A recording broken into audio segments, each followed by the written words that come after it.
Halo, assalamualaikum warahmatullahi wabarakatuh. Bertemu lagi bersama saya Haris Setiadi di channel Heng Tekno.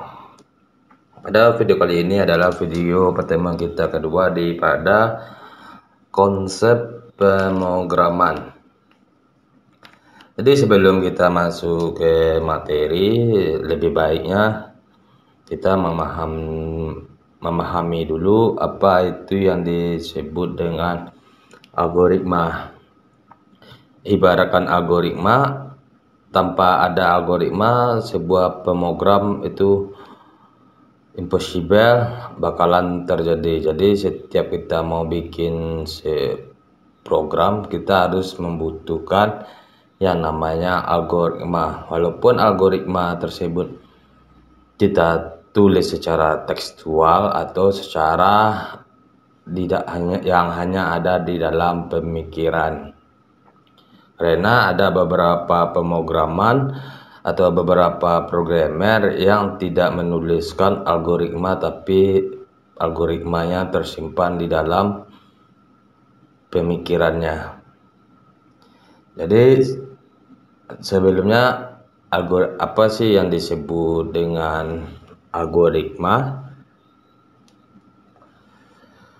Sebenarnya algoritma itu bisa, sebelum kita masuk ke algoritma, saya harapkan kepada mahasiswa bisa melakukan dunia khayal atau dunia imajinasi.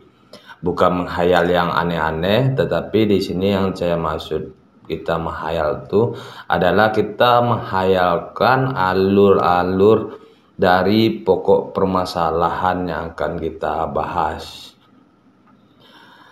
Oke, kita masuk ke algoritma.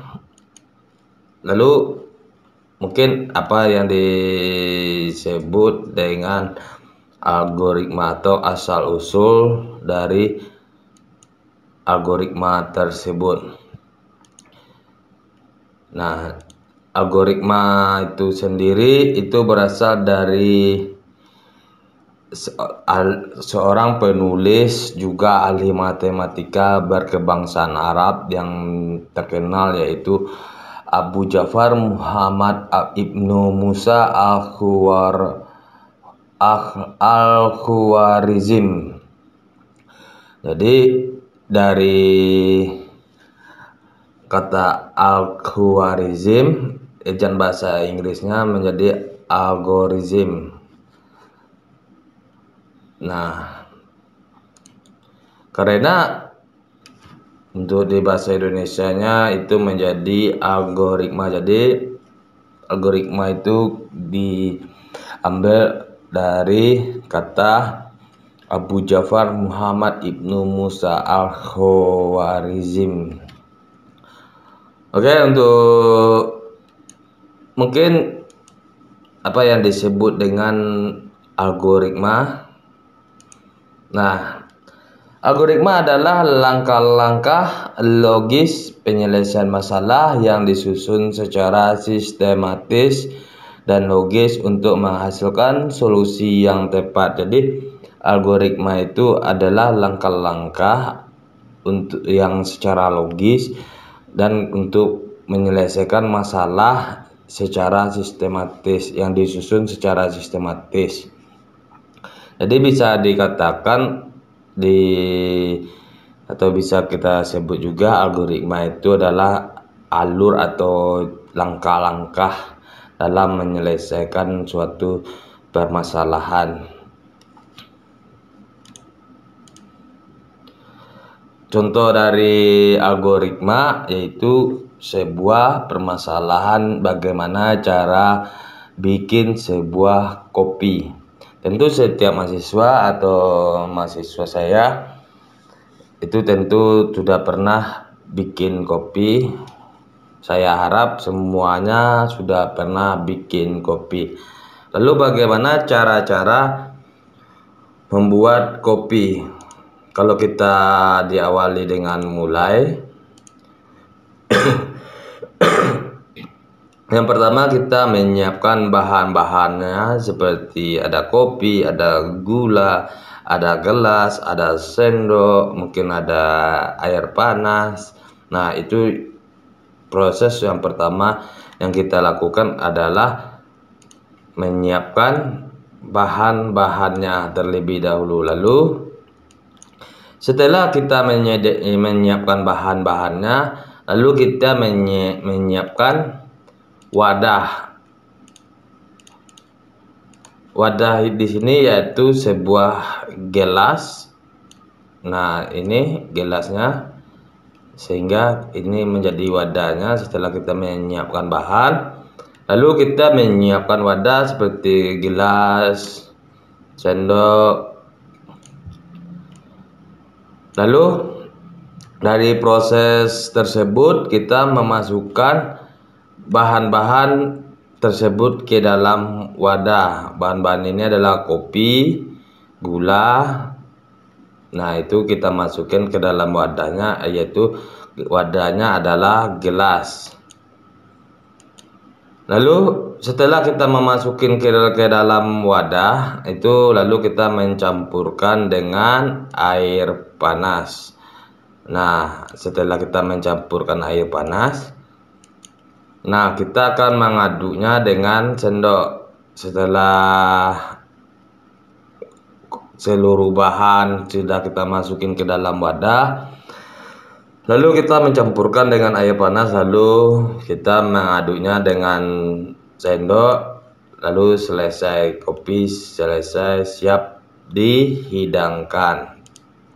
Nah, proses-proses yang dari awal tersebut sampai selesai itu dinamakan dengan algoritma.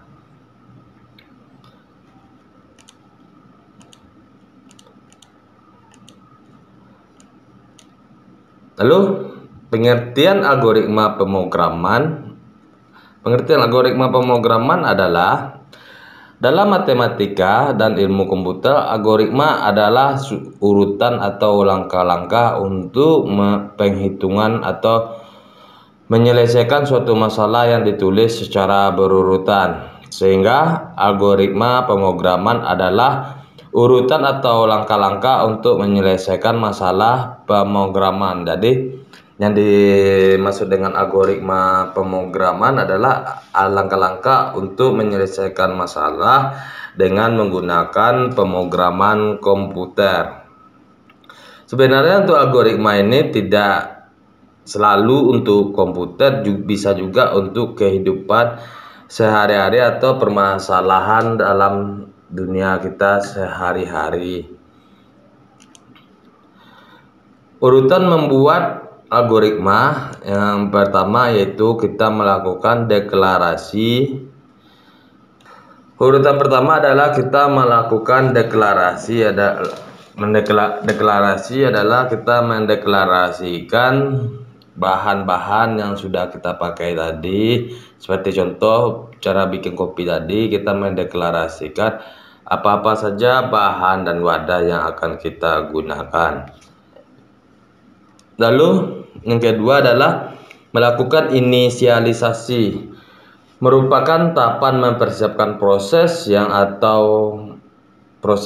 akan dikerjakan untuk menyelesaikan masalah. Misalnya memasukkan bahan-bahan ke dalam gelas lalu mentuangkan dengan air panas. Lalu yang ketiga adalah proses penyelesaian masalah, merupakan tahapan penyelesaian masalah untuk memenuhi tujuan sebuah algoritma tersebut.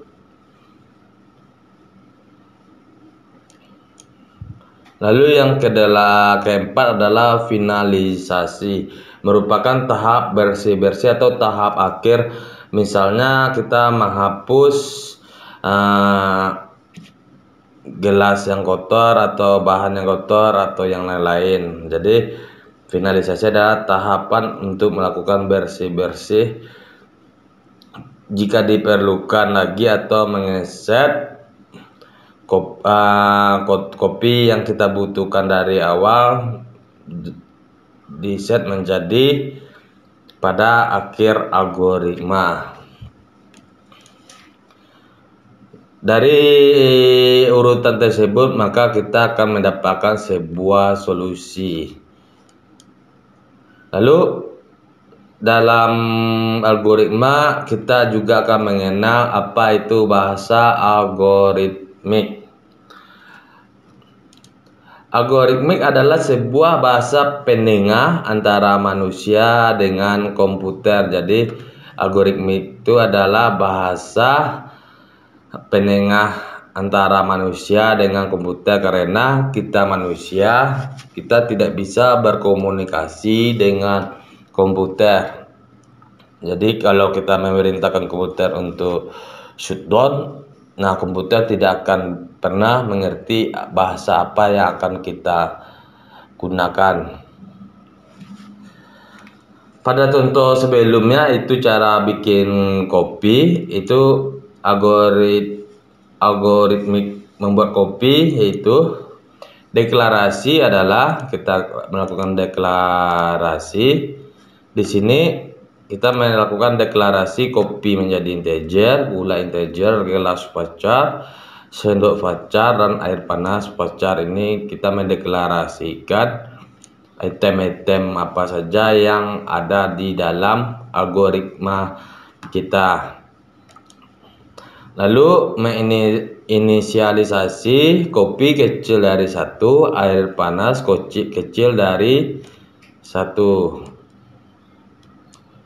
Nah, lalu proses penyelesaian masalahnya itu bisa kita gambarkan kopi kecil dari gelas, lalu gelas masukin kopi, kopi masukin gula, lalu dimasukin air panas, lalu diaduk dengan sendok. Jadi proses penyelesaian masalahnya untuk menjadikan kopi, yaitu kita membutuhkan gelas, lalu memasukkan kopi, lalu memasukkan gula, lalu memasukkan air panas, lalu kita mengaduknya dengan sendok. Lalu untuk finalisasinya adalah kopi kecil dari 0 dan gula kecil dari 0, itu saat kita melakukan finalisasinya. Lalu solusinya adalah kita bikin kopi hitam panas. Lalu di algoritma itu langkah-langkah bahasa manusia ke bahasa algoritmik. Di dalam bahasa manusia itu kita melakukan deklarasi gelas kosong untuk wadah kopi, gula, dan air panas. Nah, di sini bahasa algoritmiknya yaitu kopi sama dengan integer, gula sama dengan integer, lalu air panas sama dengan integer. Lalu proses keduanya itu mengisi gelas. Ini bahasa manusianya. Di bahasa algoritmiknya yaitu kopi kecil dari 1, gula kecil dari 1, air panas kecil dari 1. Lalu di algoritma itu menuliskan ke layar untuk mengaduk kopi. Lalu ini bahasa algoritmiknya, output memulai mengaduk kopi. Di bahasa manusianya memproses kopi, gula, dan air panas ke dalam wadah gelas diaduk dengan sendok.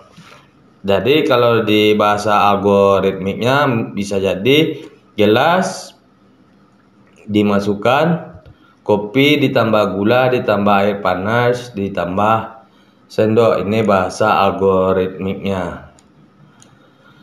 Sendok selesai digunakan, maka sendok kecil dari 0.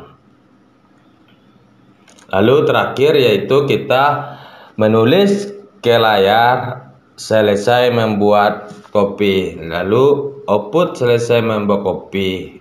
Nah, ini adalah bahasa algoritmik yang akan kita gunakan. Jadi untuk algoritma itu Esensi dari belajar algoritma adalah membuat solusi untuk menyelesaikan permasalahan. Jadi hasilnya adalah dapat menyelesaikan permasalahan. Maka sangat tidak sesuai dengan esensi jika algoritma dipelajari dengan hanya tahu pola-pola atau teknik-teknik algoritma, tetapi tidak mampu secara logika menyelesaikan permasalahan yang berbeda-beda. Maka dari itu sangat dibutuhkan latihan soal dalam mempelajari algoritma dan pemrograman agar logika terlatih untuk membuat solusi dari suatu permasalahan. Saya harap sampai di sini mahasiswa bakalan paham apa yang disebut dengan algoritma. Dengan algoritma harus dipikirkan secara logika di pikiran manusia dengan pemikiran yang lebih mudah dimengerti menggunakan gambar-gambaran tertentu di dalam pikiran agar dapat lebih mudah dimengerti oleh manusia dan dapat dengan mudah dipetakan atau diubah menjadi bahasa pemrograman untuk dieksekusi oleh komputer. Algoritma harus dibuat dengan pemikiran yang detail dari proses-proses yang ada di dalam logika kita. Belajar membuat algoritma seperti halnya belajar menyetir, di mana harus belajar membuat algoritma dan pemrograman sendiri, mengetik sendiri untuk menjadi bisa. Belajar algoritma harus dengan sabar dan menghargai tahap demi tahap pembelajaran. Menghargai proses untuk dapat memahami algoritma. Pelajaran algoritma memerlukan banyak latihan jam terbang dalam membuat algoritma agar menjadi handal. Algoritma bukan hafalan atau pola yang harus dihafal, tapi algoritma adalah solusi berbasis berpengalaman. Maka dari itu berlatih soal atau menyelesaikan masalah sangat penting dalam pelajaran algoritma. Pada di sini saya harapkan kepada mahasiswa untuk banyak-banyak bikin latihan untuk memperkuat atau mempertajam algoritmanya. Jadi algoritma itu dari awal algoritma itu adalah solusi atau alur yang dapat kita bikin untuk menyelesaikan suatu masalah. Contoh yang simpelnya seperti halnya ingin membakar rokok. Jadi alurnya ambil rokok, lalu ambil korek, hidupkan korek, isap rokok, lalu kita bisa merokok. Itu adalah alur-alur dari permasalahan-permasalahan yang akan kita hadapi. Tapi dari di sini jangan mahasiswa bisa memahami alur tapi tidak bisa melakukan penerapan ke bahasa pemrograman lebih lanjutnya. Untuk pada materi konsep pemrograman ini kita akan menggunakan bahasa Python atau kita akan menggunakan bahasa Python itu untuk ke pertemuan-pertemuan selanjutnya. Jadi dari algoritma itu sendiri, saya harap di sini mahasiswa paham tentang algoritma tersebut. Jadi untuk absensi silakan diisi pada link deskripsi dan komentar yang sudah dipin. Dan untuk tugas adalah, tolong didengar baik-baik. Tugasnya adalah carilah sebuah permasalahan di sekitar Anda. Lalu Anda bikinlah alur untuk menyelesaikan permasalahan tersebut dengan bahasa manusia. Setelah Anda membuat dengan bahasa manusia, lalu rubahlah menjadi bahasa algoritmik. Lalu seluruh tugas itu dibikin ke dalam bentuk file Word. Lalu dikirim pada form absensi yang ada di kolom deskripsi dan atau di komentar yang sudah di-pin. Pengumpulan tugas dan absensi akan dikumpulkan paling lambat 1 minggu setelah video ini tayang. Jadi harap-harap lihat-lihat, baca baik-baik kapan waktu terakhir pengumpulan absensi dan tugas. Jadi seandainya mahasiswa ada yang masih ragu atau masih ada yang mau ditanyakan, silakan komentar, atau ada yang belum memahami silakan tulis di kolom komentar, nanti akan saya bantu menjawabnya. Di akhir kata saya ucapkan terima kasih. Assalamualaikum warahmatullahi wabarakatuh.